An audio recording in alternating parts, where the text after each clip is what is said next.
Alors, papa, Oui. apparemment il t'arrive un truc joyeux, dis-moi quoi. Eh bien, nous venons juste de recevoir l'image réalisée par Daniel Romer du tort plat qui va servir à la couverture, si c'est accepté, de PNAS. Mais ce qui me fait plaisir, c'est l'incroyable beauté de cette image. Et nous allons aller la charger, ça va prendre un certain temps. Elle est là. Elle est là. Le point de départ, c'est plutôt accomplir quelque chose dans sa vie scientifique. Voilà. N'avoir pas cherché en vain, en quelque sorte. Avoir réellement permis de faire un pas. Avec cette aventure du tort plat, pour une fois, le rêve était à la hauteur de ce que j'avais dans ma tête. Je pense qu'il a dû nous dire qu'il avait un super projet et qu'il cherchait des gens et que...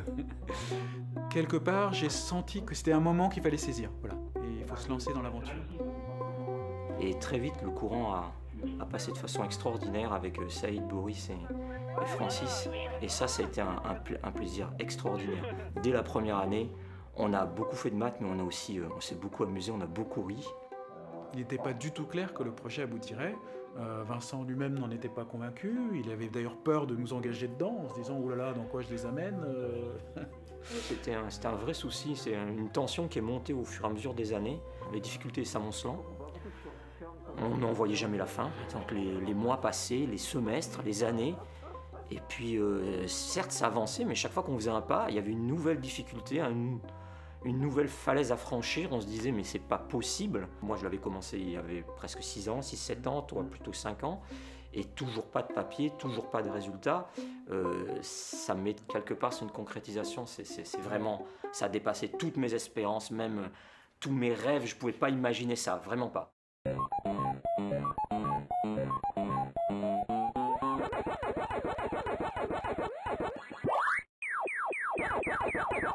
Le tort, tout simplement, d'abord, c'est le carré, comme on a déjà vu. D'accord ? Donc vous avez ici un carré, vous pouvez imaginer l'écran de l'ordinateur. D'accord ? Et on identifie ici les côtés opposés. Hein, donc on a vu l'analogie avec Pac-Man. S'il y a un Pac-Man qui rentre ici, quand il arrive là, il rentre à nouveau de ce côté-là. D'accord ? Donc il y a une identification ici, ce côté identifié à celui-là. Et il y a aussi une autre identification, c'est ici, si le Pac-Man sort par en haut, il revient aussi par en bas. D'accord ? Donc les côtés ici opposés, cela et ces deux-là, sont identifiés. Si je prends 2 points ici, A et B, eh ben, je vais dire que la distance est la longueur du segment qui relie ces 2 points. Si je prends ici 2 points A' et B' qui sont proches du bord, je vais les relier mais par le segment le plus court en utilisant l'identification. Et donc ça va me donner un segment qui part là et qui arrive là, d'accord ? Et la longueur, la distance entre les points A' et B', c'est la distance de ces 2 segments, la somme de ces 2 segments. Donc ça, c'est un objet abstrait qu'on appelle le tort carré plat.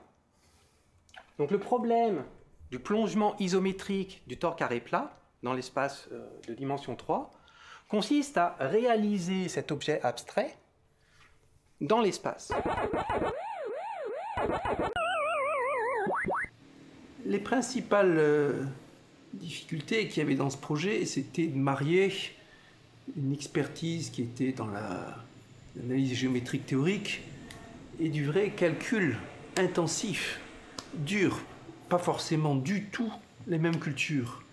Et c'est là qu'arrive, avec son grand courage, Vincent Borelli et ses compères, avec peur de rien et disant qu'ils vont faire une petite déviation de leurs travaux et se lancer là-dedans. Et là, c'est comme dans tous les projets un peu originaux, il faut de la ténacité. Il faut convaincre les gens qu'il faut le faire et c'est très dur. Et une fois que c'est fait, tout le monde dit « Ah bien sûr, c'était évident, il fallait faire ça, c'était naturel. » But also there is a resistance in the community to accept non-standard things. It's really resistance. And only these enthusiastic people like that, they can do it. But you need really great enthusiasm, and it's so remarkable when it comes despite a priori resistance.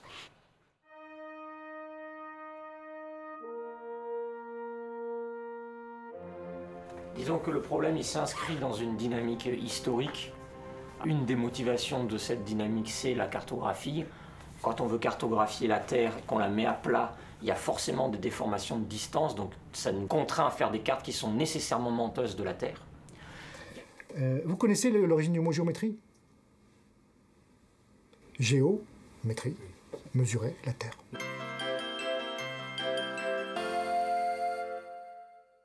Gauss, en 1815 ou 18, par là, on lui a donné la mission d'aller établir une carte du royaume de Hanovre. À l'époque, on avait déjà compris que la Terre, elle n'est pas exactement ronde. Elle est à peu près sphérique, mais il y a des petits défauts. Et les défauts, on ne les connaissait pas bien. Et Gauss se pose comme question, mais comment est-ce qu'on peut dresser une carte d'un pays qui n'est pas sur une sphère, mais qui se trouve sur une surface dont on ne connaît même pas la forme? Et c'est ça qui a poussé Gauss à réfléchir à la géométrie des surfaces, à inventer la courbure et tout le tremblement, dans le but de donner une assise théorique à la carte du royaume de Hanovre.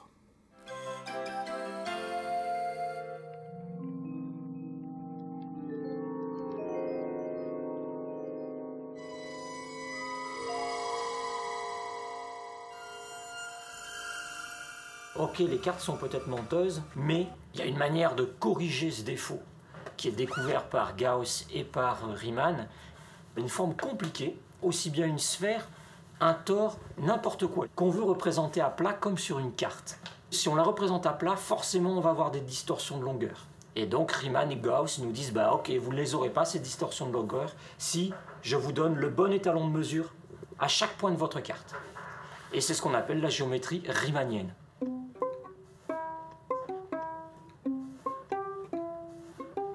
Tissot représente cette déformation par une ellipse et qui est justement l'étalon de mesure. Ça, on appelle ça l'indicatrice de Tissot.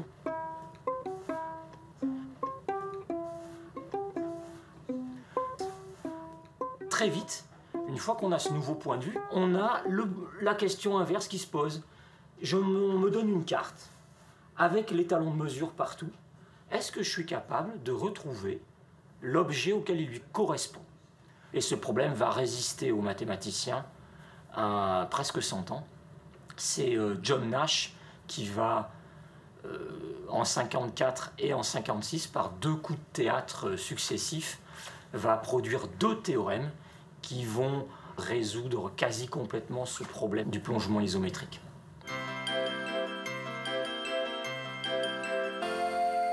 Quand j'étais petit, on avait un triangle là. Hop, hop, il y en avait un autre triangle là. On disait qu'ils sont égaux si on peut transformer l'un dans l'autre en bougeant la feuille de papier, quoi. Hein. Et aujourd'hui, on dit isométrique.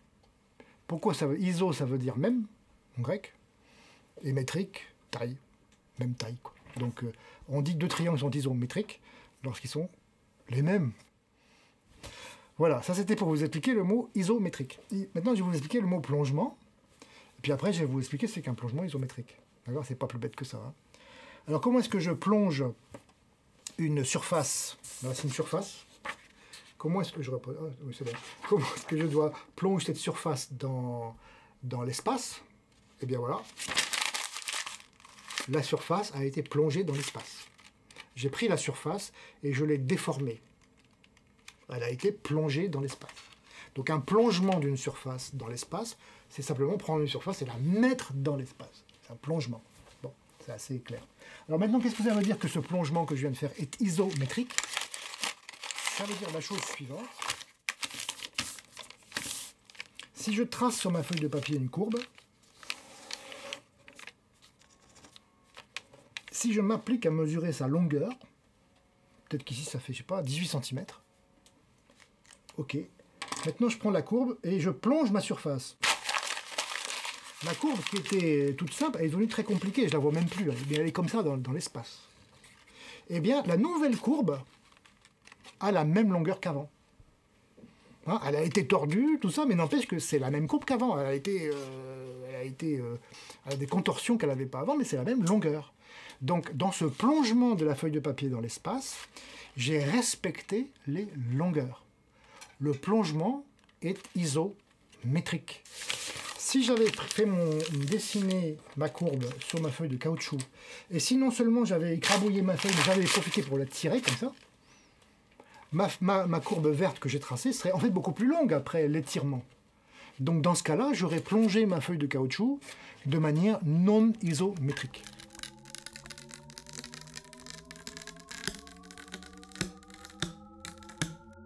Si je prends la feuille de papier de mon atlas et que je la mets sur la terre, c'est pas possible. D'accord? Et pourquoi c'est pas possible? À cause de Gauss. La feuille de papier dans l'atlas de géographie est plate. Elle est de courbure 0. Si je pouvais la mettre isométriquement sur la sphère, comme la sphère est de courbure non nulle, nous serions en contradiction avec Gauss. Et vous avez tout compris. Le plongement isométrique du tore plat, un théorème très mystérieux de Nash et extrêmement surprenant des années 50 qui dit que, grosso modo, on peut transformer une feuille de papier blanche sans la plier et sans l'étirer ou sans la contracter, en la refermant, c'est-à-dire en identifiant les deux bords de la feuille et puis ensuite faire la même chose avec les deux autres bords. Alors si on essaie de faire ça à la main, on prend une feuille de papier, c'est facile d'identifier les deux premiers bords, ça fait un joli cylindre, mais après quand on essaye de réunir les deux cercles des bords du cylindre, là c'est la catastrophe, on force un peu et puis on voit apparaître des tas de plis, etc. Et ensuite, une fois qu'on a réalisé le cylindre, c'est là qu'arrivent les ennuis, les vrais ennuis, parce qu'on n'arrive pas, sans créer d'affreux plis et des singularités dans tout notre objet. Et là, je vais arriver à quelque chose de pas très élégant, mais si je veux identifier les deux côtés, comme ça, de manière assez naïve, bon, vous voyez, j'y arrive pas trop. The torus have this flat metric, so like first rule it one direction, and then you want to try to rule it in another direction. But in three-dimensional space we cannot do this, right? As soon as you have the cylinder, this here, and you try to rule it, you cannot do that, right? But if you are in 4 dimension, you can do that, but in 3 dimension, you cannot. De toute façon, c'est pas la peine d'essayer de le faire sans pli, parce que c'est impossible, tout simplement. Voilà une surface. Tord dans l'espace. Alors maintenant, mettez-le dans une boule. Et faites diminuer la boule progressivement. Zzz, pouf, jusqu'au moment où elle touche le tore.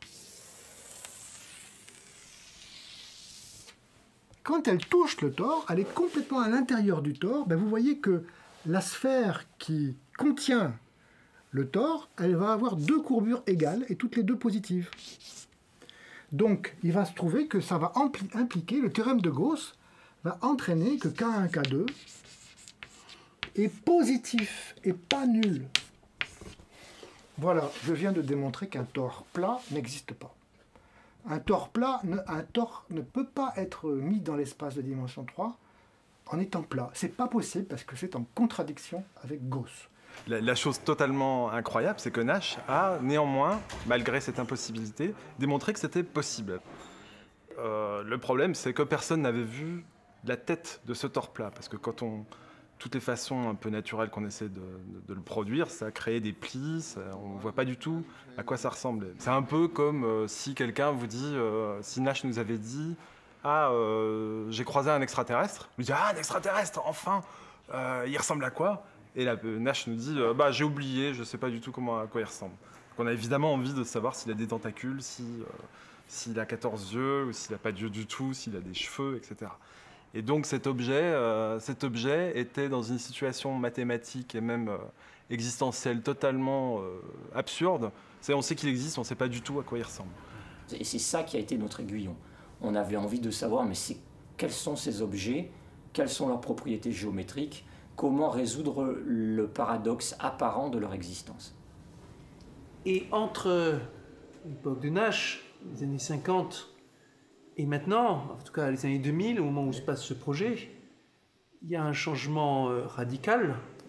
C'est l'apparition de l'informatique haute performance. Il y a la possibilité de faire de grands calculs et de grandes visualisations. Il doit y avoir moyen de visualiser ces choses maintenant. C'est plus comme avant où on avait juste l'abstraction. Maintenant, on doit pouvoir les visualiser. Et bon, ça montre qu'il y avait ces idées-là, surtout peut-être à un endroit comme l'écosystème mathématique lyonnais, qui était très très soucieux de communication auprès du grand public. L'influence d'Étienne Gis, toujours en train d'essayer de rendre les choses simples et comme évidentes, comme si elles s'imposaient à vous, je dirais, c'était dans l'air quelque part. J'ai pas été directement attiré par ce problème de Nash. Mes intérêts scientifiques étaient plutôt de comprendre une technique qui avait été développée par Mikhail Gromov et qui s'appelle l'intégration convexe. Et plus généralement, je voulais comprendre une philosophie générale qu'il a appelée le H-principe. Je travaillais régulièrement sur ce fameux ouvrage Relations dérivées partielles qu'il a écrit dans les années 80, qui est sorti en 86 et donc qui était relativement neuf au moment où je débutais ma carrière en mathématiques. Et j'ai très vite compris que ce livre, ce serait un véritable défi, tant il m'était difficile de le lire. Gromov, c'était vraiment un esprit d'essayer de généraliser au maximum et de comprendre les démonstrations ou d'en créer des nouvelles d'un point de vue extrêmement général qui embrasse toute une quantité de géométrie qui a priori aura rien à voir. J'ouvre le livre, effectivement, je lis les théorèmes et je ne comprends rien, mais rien, c'est juste aucune accroche. On m'aurait parlé chinois, c'était pareil. When you apply all these general things back to Nash, just the way you apply it becomes actually not easy. This construction is so simple of Nash, yeah, and but this explanation requires more definition, more words than the proof. The proof, exactly, original proof of Nash is just, just extremely simple. I must admit, and I don't remember if I actually read the paper. Yeah. Dans ce livre, il y a pas mal d'exercices que Gromov donne. Et chaque exercice a été l'occasion à pas mal de chercheurs d'écrire un ou deux articles entiers pour chaque exercice. Donc le livre est extrêmement puissant. Au bout d'un moment, j'ai pris conscience vraiment de la force des outils qui étaient présentés dans cet ouvrage. Et en particulier, j'en ai pris conscience avec précisément ce fameux théorème de Nash qui dit qu'on peut réaliser toutes les géométries imaginées par Riemann, qu'on peut les réaliser comme des surfaces dans notre espace concret. Et j'avais qu'une envie, c'est de voir ces surfaces imaginées par Nash et que le livre de Gromov me permettait de construire en quelque sorte. Et je me suis dit, ça doit être dans les bouquins. Je me souviens très bien de ce jour-là, je suis allé dans la bibliothèque et j'ai passé ma journée dans la bibliothèque. À l'époque, Internet ne permettait pas des recherches aussi faciles que maintenant. Donc j'ai passé l'après-midi, toute la journée, le matin, l'après-midi, dans la bibliothèque, à chercher des images. Et je me suis rendu compte qu'il n'y avait aucune image de ces surfaces de Nash. Je me suis dit, mais c'est pas possible, pourquoi est-ce que les gens font pas d'images? Pourquoi est-ce qu'on se contente d'un résultat abstrait alors que moi j'ai envie de voir? Et puis je me suis dit, il y aura bien un imbécile qui un jour passera du temps à faire des images.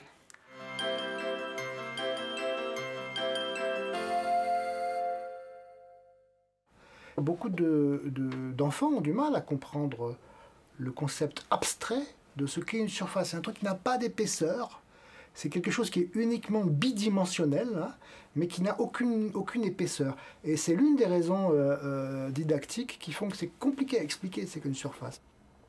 L'un des premiers mathématiciens qui ont travaillé sur les surfaces, c'est Léonard Euler. Et Euler, il arrive et il dit, bon, maintenant, j'ai envie de comprendre comment s'est fait une surface. Et j'aimerais savoir en quel sens une surface peut être plus courbée qu'une autre. Par exemple, une sphère de rayon 10 cm, est-ce qu'elle est plus courbée ou moins courbée qu'une sphère de rayon 1 mètre ou... Alors Euler commence par écrire un article que j'aime beaucoup en latin, où il se pose la question de savoir quelles sont les surfaces qui ne sont pas courbées. Et les surfaces qui ne sont pas courbées, c'est celles qui sont obtenues à partir d'une feuille de papier. Ça, c'est un plan, c'est pas courbé. Et Euler, il se dit, qu'est-ce que je peux former comme surface à partir d'une feuille de papier en la déformant, mais sans faire de plis. Par exemple, ceci est un cylindre. On dirait qu'il est courbé parce qu'il est un peu rond ici, mais il n'est pas courbé là. Et pourtant, il est plat puisqu'il vient d'une feuille de papier. Et puis plus généralement, je peux prendre ma feuille de papier, la mettre dans diverses positions, comme ça, et on voit bien que j'obtiens comme ça des surfaces que Euler a appelées des surfaces développables, des surfaces qu'on peut recouvrir par du papier. Et je voudrais savoir si mon ballon de rugby il est courbé ou pas courbé. Alors il dit, ben voilà, on voit bien qu'ici il y a un cercle, et puis ici il y a un autre cercle. Et en quelque sorte, la surface, elle est courbée deux fois. Il y a une courbure comme ça, et une courbure comme ça. Et ici, il y a une grande courbure là, et ici, une petite courbure là. Et c'est ce que Euler explique, c'est que chaque fois qu'on veut comprendre une surface, on prend un point dessus, on peut définir deux courbures. Il y a ce qu'on appelle les courbures principales, K1 et K2. Alors, les surfaces peuvent avoir deux courbures principales. Par exemple, si je reprends ma feuille de papier, comme ça, ici c'est courbé, mais là c'est pas courbé. Donc là on a K1 égale 0 pour mon papier, et ici on a K1 égale 1 par exemple, comme ça, et 0. Et donc ça c'est la contribution de Euler, c'est d'expliquer qu'on peut comprendre les surfaces à travers deux courbures. Hein, donc ça c'est Euler.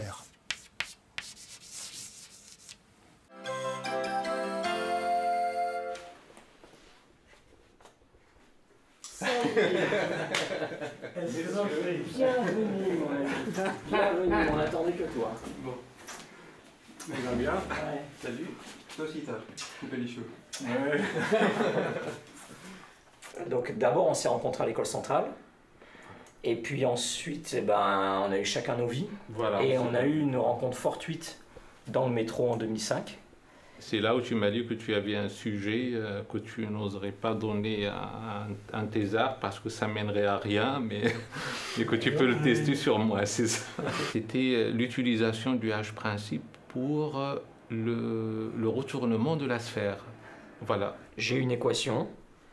Elle a une propriété ou pas d'avoir de satisfaire au H-principe.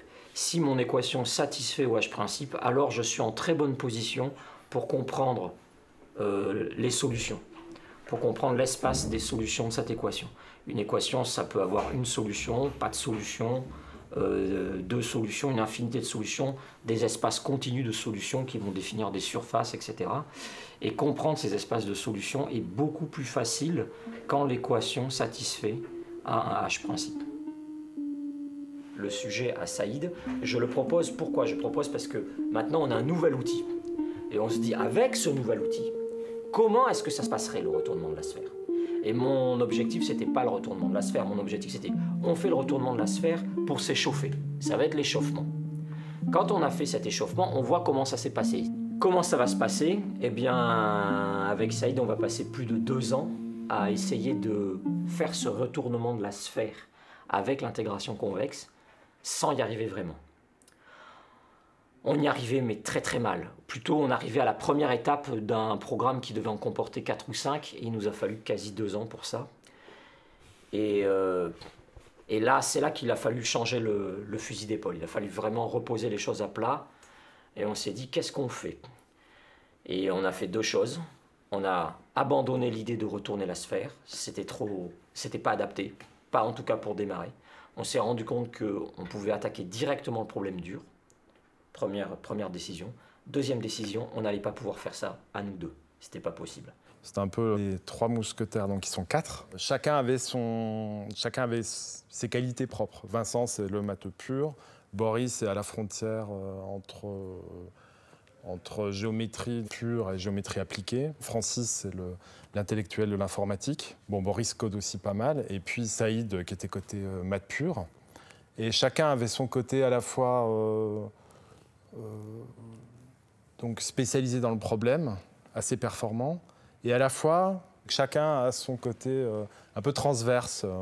Donc je t'avais rencontré à Ulm, mais c'était il y a un bon moment, et je savais pas du tout ce que tu étais devenu, et là je vois que tu étais là ce jour-là. Et là je me suis dit, c'est pas vrai, j'ai Boris, j'ai Francis dans la même pièce, là, c'est un appel du destin, il faut que je fasse quelque chose, les voilà, mais... Les gens que je cherche depuis si longtemps. Non, là, faut pas rougir. Bon, je ne savais pas à quel point je me trompais, bien sûr.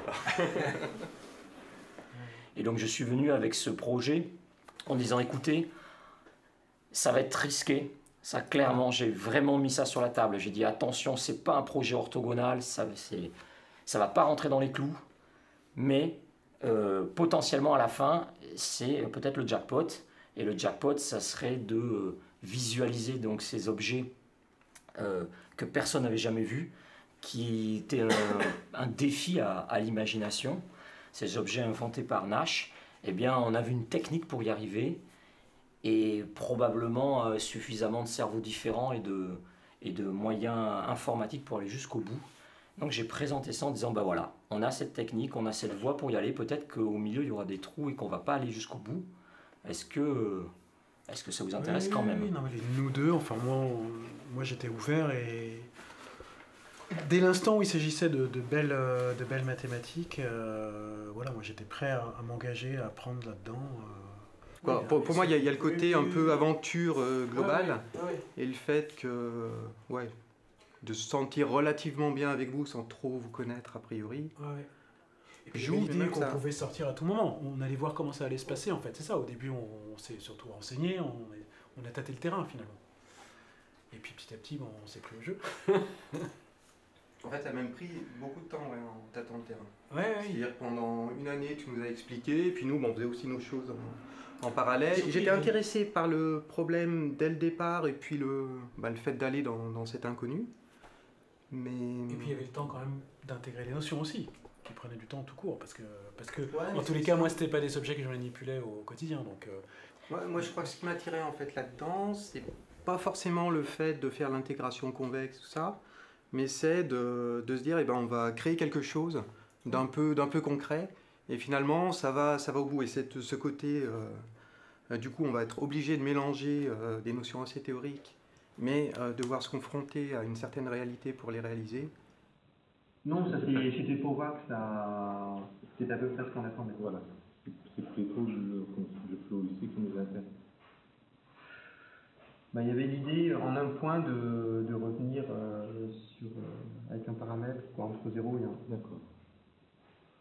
Je voulais des gens qui soient avec des compétences suffisamment vastes pour comprendre non seulement leur domaine, mais aussi être capable d'avaler le mien.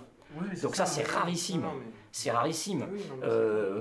Des informaticiens qui ont une bibliothèque comme la tienne de géométrie, qui sont aussi engagés qui connaissent autant de géométrie, exactement pareil pour toi, Boris, qui a fait une thèse de géométrie ici. Ces compétences-là, j'en trouve pas partout, quoi.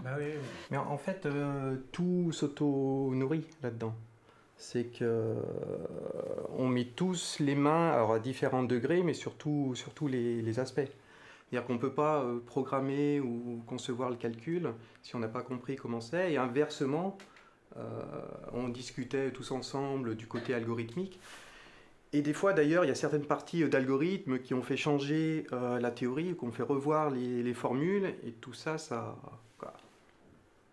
quelque part, il faut une vraie interaction à plusieurs, mais sans se définir des rôles trop précis avant, quoi. Tout le monde intervient sur tous les aspects. On a chacun nos compétences, mais le problème, si c'est un problème d'informatique, tout le monde va travailler sur le problème d'informatique.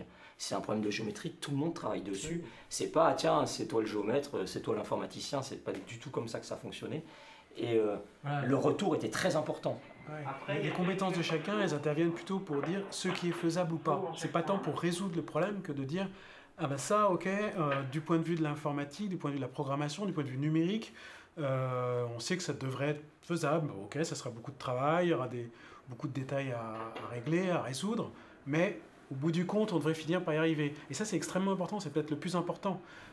Ça a été tellement prégnant qu'on a fini par travailler de manière, disons, très discrète, parce que ce qu'on était en train de faire était plutôt considéré comme étant des travaux qui n'avaient aucune chance d'aboutir. C'est une vraie question, ça, pendant la recherche, de savoir la différence entre être suffisamment tenace et être suffisamment raisonnable pour dire non, là maintenant j'ai mis trop d'efforts là-dedans, il faut vraiment que je change de perspective. Et des fois, ça se joue à pas grand-chose.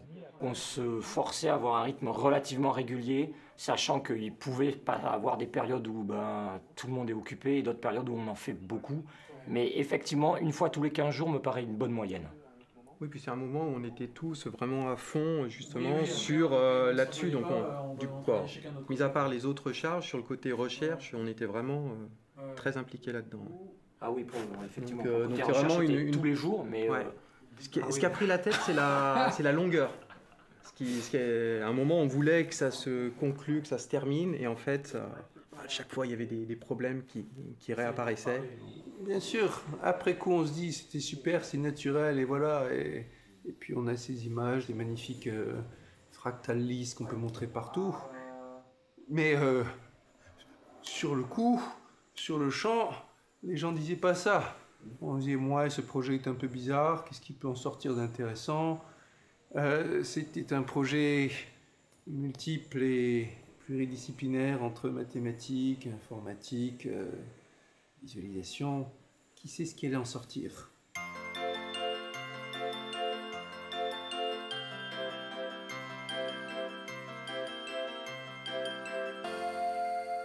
Gauss, il démontre un théorème qui est central dans votre histoire de Vincent Borelli et ses petits copains, qu'il a appelé le théorema egregium.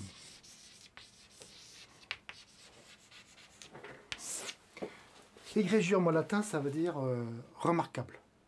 Quand il a démontré ce théorème, Gauss, il n'en croyait pas ses yeux.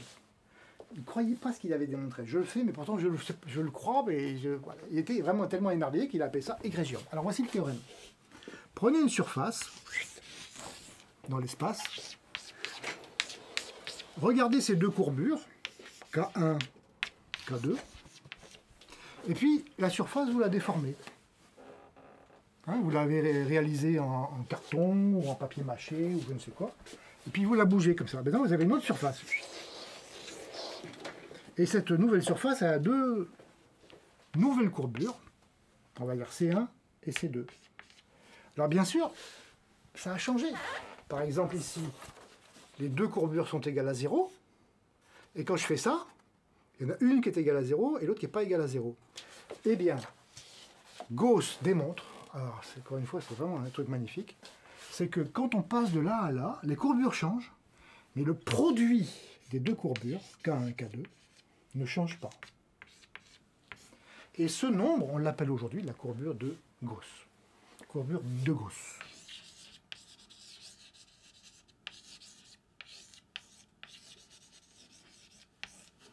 Ça, c'est un théorème absolument merveilleux. Et je dois dire que 2 siècles plus tard, ce théorème reste mystérieux. Bon, ça c'est Gauss. Alors maintenant, on va venir à notre tore plat qui vous intéresse. Voilà mon tore. Si je le mets dans une sphère, comme ça, et si je me place en ce point-là, eh bien, comme le tore est à l'intérieur de la sphère, la courbure de ce tore est plus grande que la courbure de la sphère. Donc elle est plus grande qu'un nombre positif, donc elle est positive. D'accord ? C'est ça le cœur de l'argument de Gauss pour montrer qu'un tore plat ne peut pas être situé dans l'espace. D'accord ? Je comprends bien que ça c'est un peu subtil. Hein ? Faut... Hein ?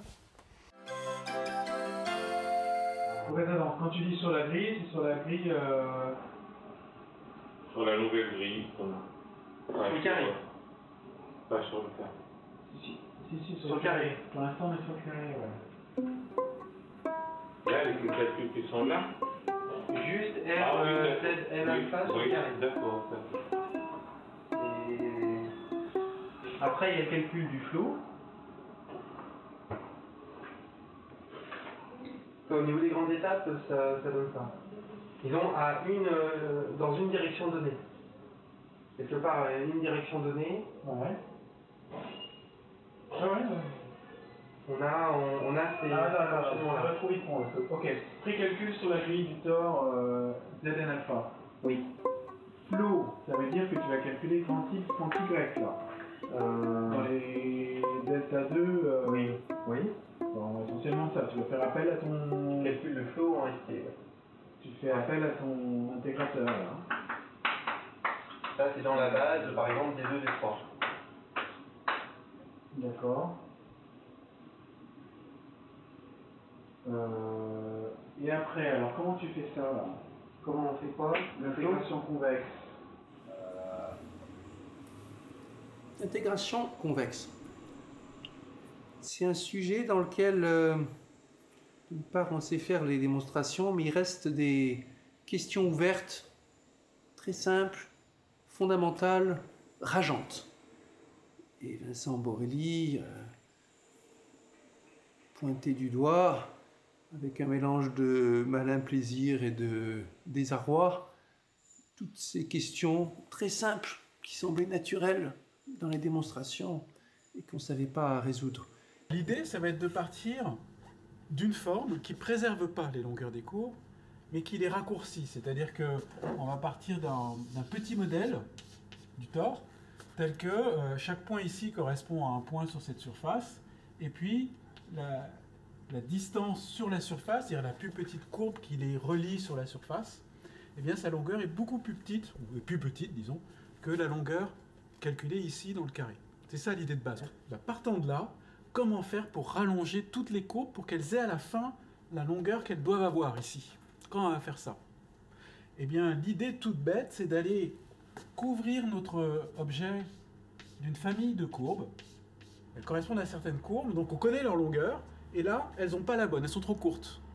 Donc comment peut-on faire pour les rallonger? Eh bien, l'idée, ça va être d'osciller, ça va être de remplacer chaque courbe par une petite courbe qui oscille. Alors ça, c'est dit de manière très intuitive, mais en pratique, il faut des équations pour ça. Il faut dire vraiment comment je fais pour la faire osciller, et surtout comment je fais pour que tout oscille de manière cohérente. Parce que si bien sûr, si là je peux osciller d'une certaine manière et là d'une autre, mais s'il n'y a aucun lien entre les deux, je vais obtenir à la fin une surface qui est très loin d'être lisse. Or moi, à la fin, je veux obtenir quelque chose de lisse. Et c'est pas terminé, parce qu'une fois que j'aurai rallongé toutes ces courbes-là, eh ben, j'aurai juste rallongé les courbes de cette famille, mais si j'en prends une autre courbe qui n'a rien à voir, elle n'aura toujours pas la bonne longueur. Donc il va falloir prendre une autre famille de courbes, et puis recommencer.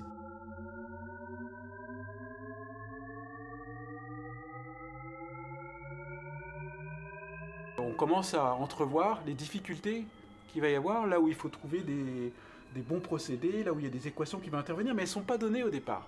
C'est là que ces notions de choix interviennent. Dans la théorie générale, il existe un chemin, il existe une formule qui va vérifier les propriétés dont on a besoin. Et ici, on a besoin de ces formules. Et c'est vrai que c'est finalement prouver quelquefois l'existence peut être relativement facile, alors qu'avoir vraiment une formule qui marche, ça peut prendre beaucoup de temps. Et on sent bien que si donc on augmente dans une certaine direction, toutes les longueurs des courbes dans une certaine direction, ce qui se passe dans les autres directions, ça c'est très dur à contrôler. Donc nous en fait, on s'arrange pour qu'à chaque étape, on ne perturbe pas trop dans les autres directions. Dans une direction, on augmente les longueurs des courbes un petit peu, et dans les autres directions, on perturbe pas trop. Voilà, l'idée étant qu'à chaque étape, on construit une surface pour laquelle toutes les longueurs de toutes les courbes sont trop petites. D'accord? Mais par contre, on réduit petit à petit cette erreur. Everybody believes that there is these edges and nothing you can do with them. They are not mathematically, they don't satisfy what's called smoothness condition. If people believe it's impossible, right? The more you bend, the more singularity you produce. And what Smale found out, well, if you do it carefully, you can a little bit make it smooth. And then again a little bit, and then in the limit, it becomes smooth. So it's a limit process. It's not seen in the final stage. Yeah? But it isn't hard to visualize. They were top mathematicians. They could never imagine this possible. But it contradicted the spirit of mathematics which was developed before that. That's the point of Nash. He made several papers, several results, contradicting the spirit of certain generation, and they changed perspective tremendously.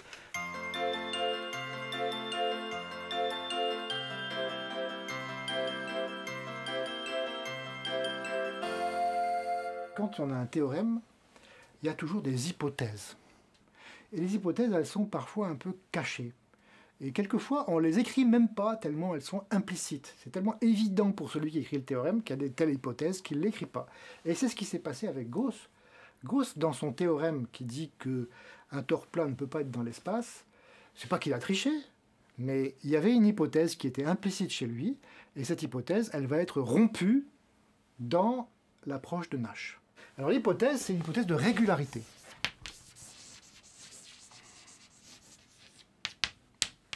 Alors je vais essayer de l'expliquer comme j'aime bien avec les trains électriques. Quand j'étais petit, j'avais un train électrique qui était formé de rails qui étaient des segments de droite, et puis il y avait des rails qui étaient des arcs de cercle. Et par exemple, j'avais un train le moins cher, là, ce que mes parents m'avaient payé pour Noël, c'était juste un truc comme ça. Alors évidemment, dans la vraie vie, les trains électriques ne sont pas comme ça. Parce que si c'était comme ça, imaginez un peu le train qui roule sur ce segment-là, il va à vitesse constante sur ce segment, tout va bien, les gens sont assis dans la voiture tranquillement, et tout à coup, on voit qu'il emprunte un morceau d'arc circulaire, et là il se prend de la force centrifuge dans le train. Et du coup, le passager qui est là tranquillement dans son train reçoit un choc violent. Ce choc violent est dû au fait que la courbure ici était 0, et tout à coup, la courbure devient non nulle. Et le type qui est dans le train, pouf, il reçoit un choc. Donc ça ne nous plaît pas. Alors, ce que font la SNCF, c'est qu'ils collent entre l'arc de cercle et le segment des petits morceaux de courbe que je n'avais pas dans mon train électrique quand j'étais petit, qui permettent de passer progressivement de la courbure 0 à la courbure 1. Ces courbes, elles portent un nom, à coucher dehors, on les appelle des courbes des strophoïdes. Dans mon train électrique quand j'étais petit, vous avez ici une courbure qui est 0, et pouf, elle saute. Elle n'est pas continue, la courbure n'est pas continue. Alors que dans le vrai train de la vraie vie, il y a l'arc de strophoïde là, qui permet de passer continuellement. Donc cet arc-là, on dit qu'il est régulier, et les mathématiciens disent qu'il est de classe C2, parce qu'il a 2 dérivés. Et en effet, et si on prend mon train électrique quand j'étais petit, où la courbure passe de 0 et saute, il n'est que de classe C1, et il y a un choc dans la courbure.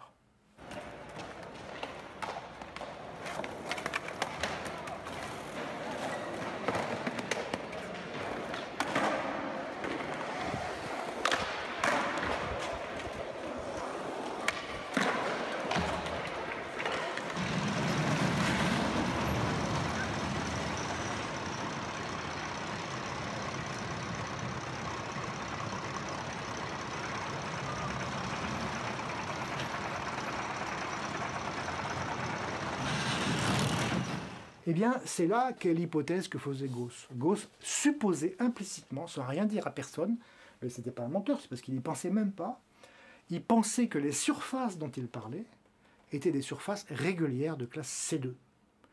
Donc il faisait l'hypothèse implicite que la courbure est continue.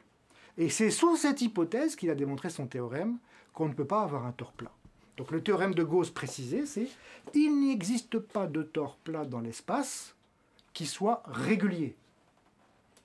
Et la contribution de Nash, ça a été de dire, mais si je retire cette hypothèse de régularité, si je m'autorise des surfaces qui ne sont pas régulières, est-ce que je peux faire un tore plat? Et voilà la contribution de Nash, de construire un tore plat, certes qui n'est pas de classe C2, mais qui est de classe C1. D'accord? Il n'a pas de courbure, la courbure est discontinue, elle saute. Je vais vous donner un autre exemple, si vous voulez, parce que ça, c'est pas une surface, c'est une courbe. Tu as une fonction périodique dans... Voilà, tu as celle-là. Voilà. Tu as cette fonction qui est périodique dans la moyenne nulle. D'accord. Ça va tendre de toute façon vers la moyenne. Voilà. Entre 0 et T. Voilà, ça. Si tu veux, en gros, ça permet de séparer, voilà.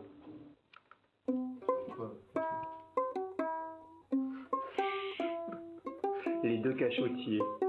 Ils avaient toutes les images. Non, mais c'est pas possible. Très honnêtement, ils tournent depuis vendredi dernier.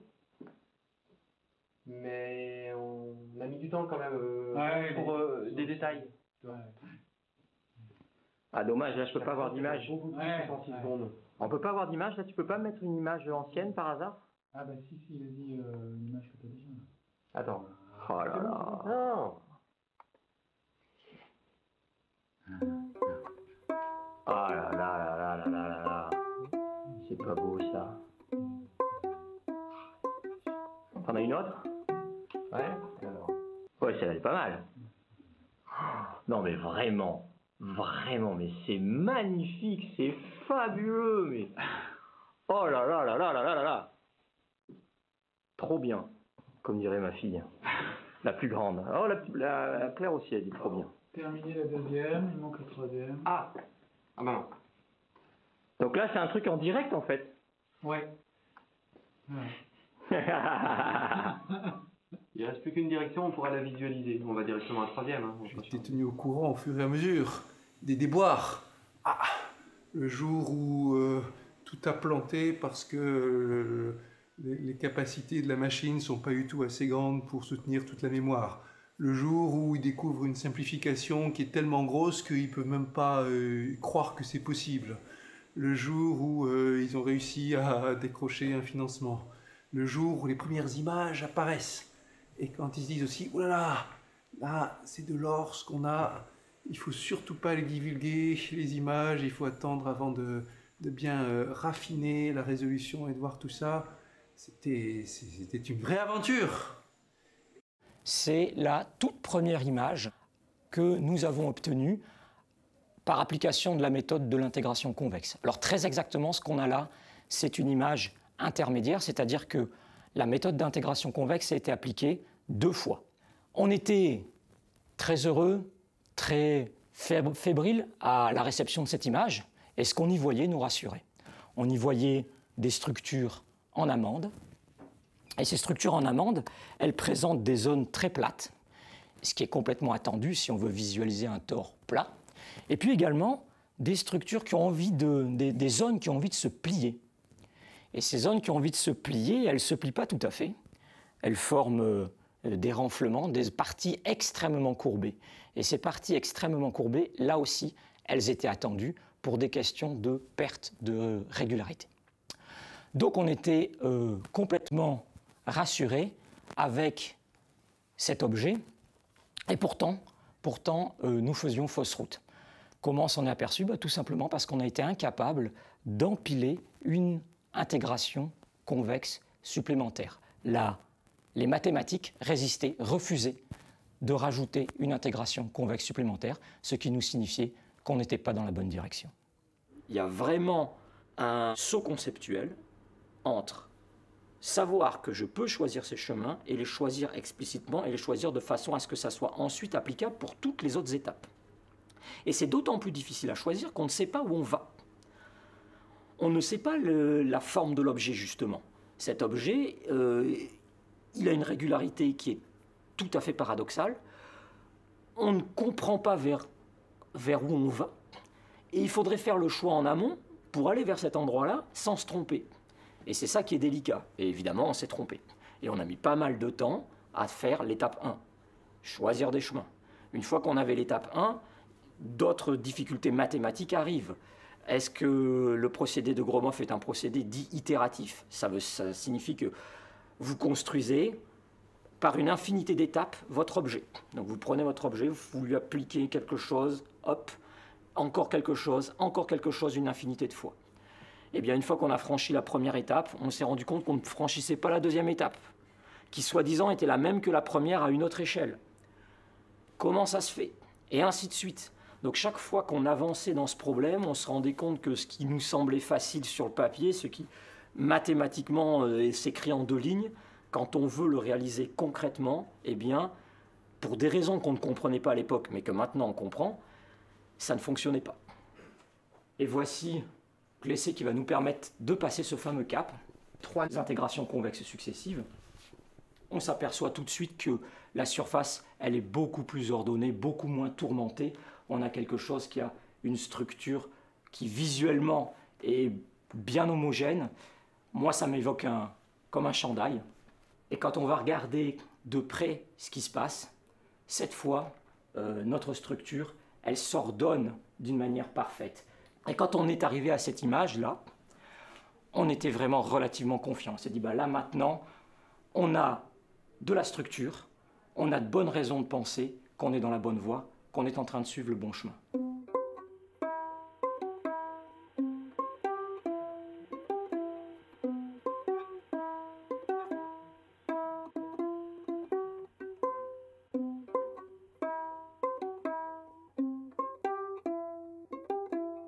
La visualisation, en tout cas, c'est un aspect important pour guider l'intuition, en effet. On pourrait avoir l'intuition mathématiquement si on était assez fort pour voir mathématiquement ce qui se passe juste avec les équations. On ne l'est pas, et du coup, la visualisation aide beaucoup. En fait, lorsqu'on passe d'une étape d'intégration convexe à une autre, il faut que les fréquences des oscillations soient très distantes, très différentes.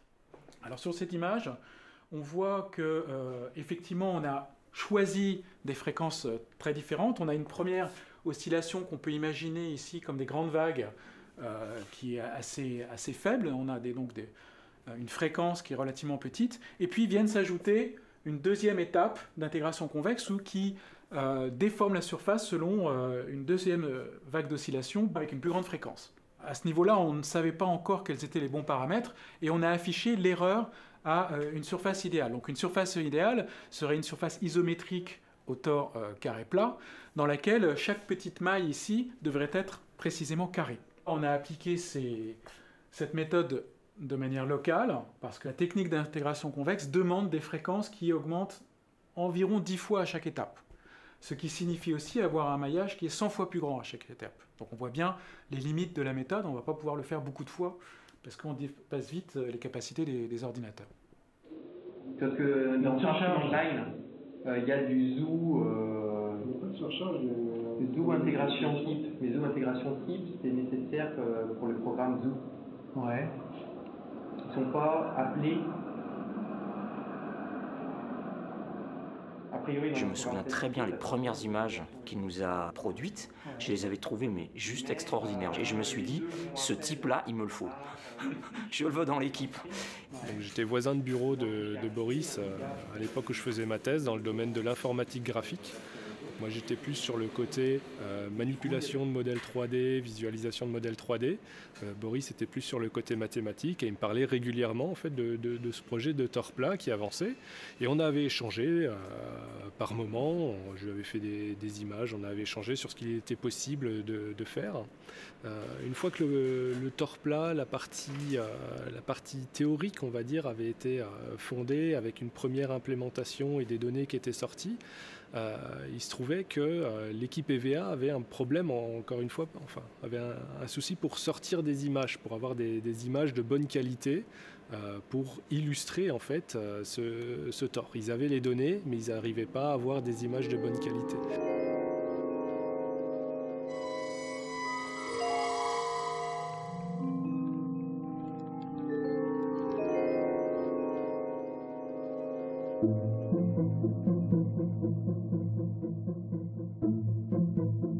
Première étape qui est, on va dire effectivement les mathématiques pures, sortir une formule qui va nous donner un processus pour générer des données.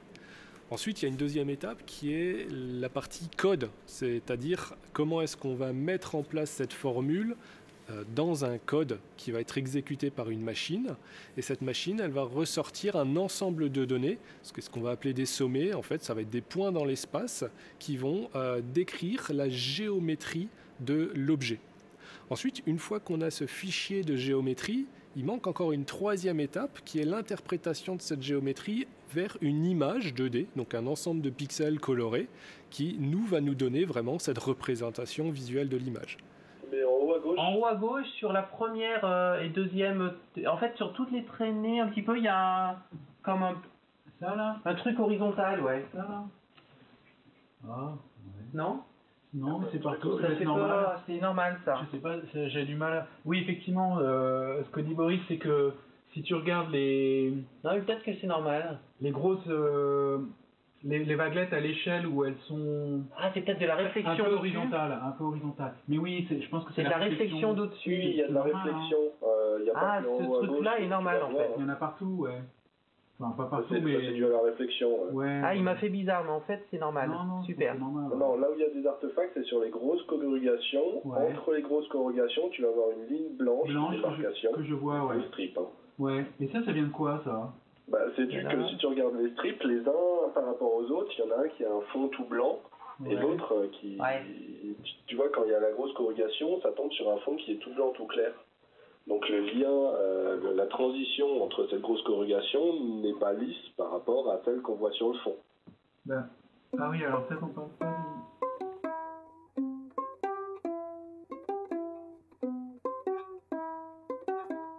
S'imaginer quelle pouvait être la géométrie de l'objet, c'était un vrai défi. Et petit à petit, on a mieux compris cette géométrie et on s'est rendu compte qu'elle était intermédiaire entre la géométrie fractale, qui est une géométrie de la plus basse régularité qui soit, c'est la régularité 0, de classe 0. Donc un objet qui était à mi-chemin entre la géométrie fractale et puis la géométrie usuelle des surfaces telle qu'on en faisait avec Gauss ou avec Riemann, donc une régularité des objets très très lisses. On avait vraiment un objet intermédiaire et cette structure-là était nouvelle.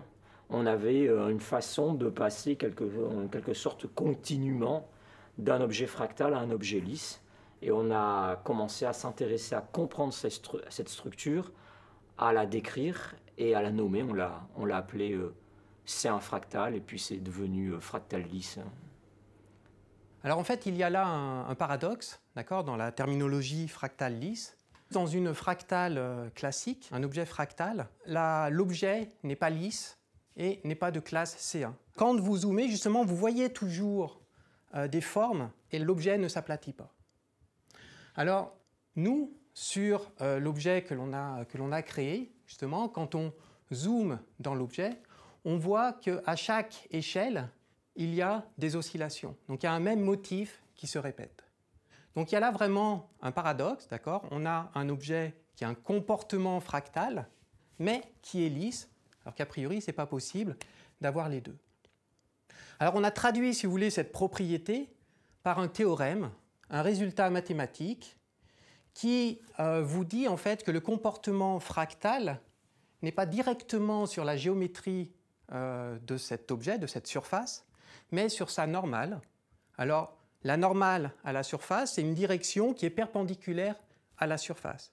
Et si on analyse justement la normale à tous les points de cet objet, on a justement un objet fractal. On voulait absolument construire une surface avec une quatrième corrugation. Alors ça peut paraître un peu bizarre, d'accord? Et en fait, l'intérêt est principalement visuel. Si on se place à une distance raisonnable de l'objet, ici, on voit bien la dernière corrugation, ici, tout en petit. Par contre, on réalise bien que c'est la dernière corrugation et qu'il n'y en a pas qui suivent. Qu'il n'y a pas de quatrième, ni de cinquième corrugation, etc. On n'a pas le sentiment d'appréhender la géométrie de cet objet. Ce n'en est qu'une approximation. Donc ça, c'est un peu dérangeant. Au final, on a mis plus d'1 an pour arriver à faire cette quatrième corrugation. On a eu beaucoup de problèmes pendant cette année-là, de problèmes de nature algorithmique, numérique pour faire des calculs qui soient précis, et aussi de problèmes de capacité d'ordinateur, de machine. Un exemple tout simple, pour représenter une surface avec 4 corrugations, on a été amené à utiliser beaucoup de points, et on est arrivé jusqu'à 2 milliards de points pour la représenter. Donc ce n'est pas évident après de travailler avec des objets aussi discrétisés. He has a secret fractal behavior, which is implemented by this picture, but mathematics of that I don't think I've truly understood. Yeah, what a range of influence of this fractality and what it implies. Ah oui, non mais du coup, on prend epsilon de telle manière à ce que epsilon plus machin soit plus petit que... Ah, total. Voilà. Et finalement, c'est comme les vrais traits de génie. Avant, ça paraît impossible. Après, ça paraît naturel. Ça s'impose quand on le voit. C'était une belle illustration de ces mots qu'avait eu Misha Gromov pour parler du travail de John Nash. Cela ne pouvait pas être vrai, et c'était vrai.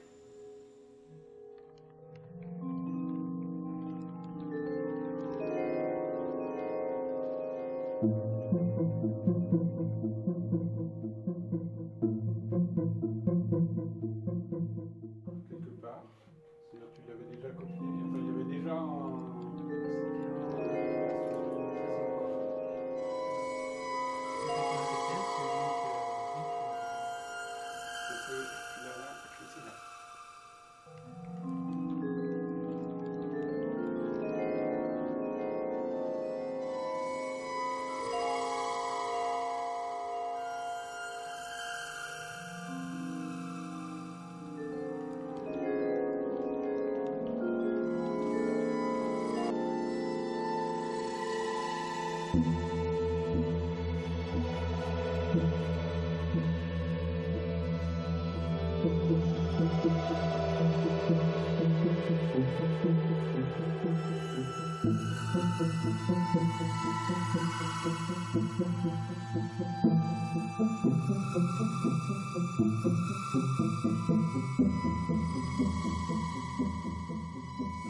En fait, attends, pourquoi on met du texte? Au départ, on a défini IC de 0 mu 1 et 1, on a oui des notes, IC de ça égale c'est bon, c'est clair. Parce qu'en fait, avant de convaincre, il y a dans ce processus éditorial un peu particulier qui est nature ou science, il y a deux étapes différentes. Il y a un, convaincre l'éditeur. Ouais. Donc ça, c'est malheureusement le plus compliqué, on va dire. Et puis après, il y a la partie review où là, il faut convaincre le reviewer. Et donc, si tu te contentes de tes 1500 mots que tu as le droit, tu peux ne pas être assez pertinent dans ce que tu racontes. Alors, nous, on a un supplementary document de 60 pages. C'est bien. Combien? 60. Excellent. Oui, non, c'est 4 ans de boulot, quoi. La technologie par bain de cire était très intéressante, avec deux inconvénients. Déjà, la cire pénètre effectivement à l'intérieur, ce qui nous a permis de savoir d'ailleurs que ça pénétrait très profondément. Donc, si on le faisait après collage, ça remplissait le tore de cire, et du coup, il était plus creux. Moment historique. Non, mais tu veux que ça Nous fêtons l'article PNS, la couverture, la gloire, et comme d'habitude, on se dispute. Mais ça va, si t'arrives avec... Vas-y. Saïd, te venge pas de ton directeur de thèse. Ne m'envoie pas ça dans l'œil. Fais semblant. Ah, Oh, ça y est. Saïd. Bravo. Joli. Pas une goutte. Super. Regardez ça en plus avec... c'est impressionnant, c'est pas du... Messieurs. Boris, t'es vraiment du bon côté, je suis désolé, je bois ton... Hop. Oui, il aurait fallu... Allez. Et dans la Chin. Tout a commencé. Hop. Et à Vincent qui nous a amenés dans cette aventure. Ouais, merci bien Vincent. Ouais. C'est un super projet.